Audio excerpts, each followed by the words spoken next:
I know. I get so upset with preachers because preachers are just a fraud. I mean, the devil won church. When Jesus was around, church belonged to the devil, not Jesus. And when I'm around, church belongs to the devil, not me. So, I mean, church isn't really made by God's. Always ends up the devil wins it. You know what? Preachers are such a fraud. If they really walked with God's, they could tell you whether you're going to get a miracle or not. And they could tell you when you'd get a miracle or not.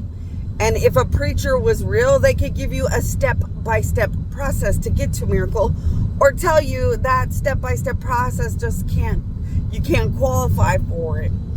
So, like, I just get irritated because everything's a fraud down here. I'm the most mistreated actual dead God.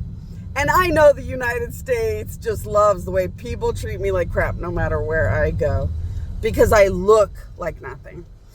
And they did that back in the days of Jesus. In the days of Jesus, he looked like nothing. So he got all the bad attention that people wanted or chose to give him. Now, back then, Pontius Pilate, the guy that ran the government system, did not sit on top of Jesus like a poverty-inflicting tyranny. He just ended up guilty of killing Jesus, even though he tried to wash his hands and say, I wash my hands of this. No, you jerk. You are the ruler of the government, and you could have made sure he did not die. So he was still guilty of killing Jesus.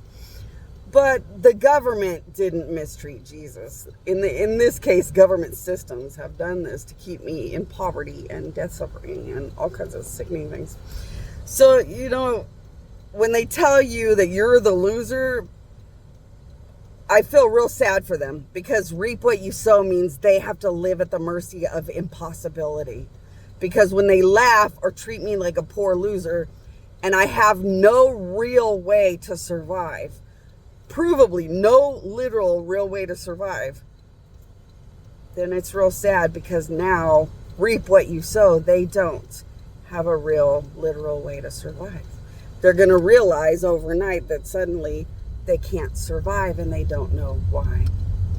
And then they're going to end up in the car, and I'm going to have to give one of those little clues or those little hints that they did something gross against me and now have to suffer their own fate. And it's just sad. But something kind of inspiring happened. I picked up a lady that does not qualify for a miracle, so I couldn't help her. But she has had cancer for like 16 years. That's right, 16. She's had cancer riddled throughout herself. Like, not just one little piece of cancer. She's had cancer everywhere for like 16 years.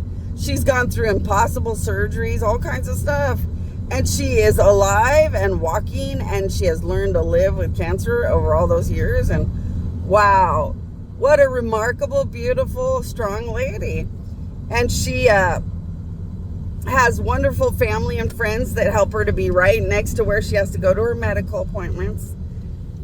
It was a fun thing to pick up somebody who is having such a blessed time in not the best situation.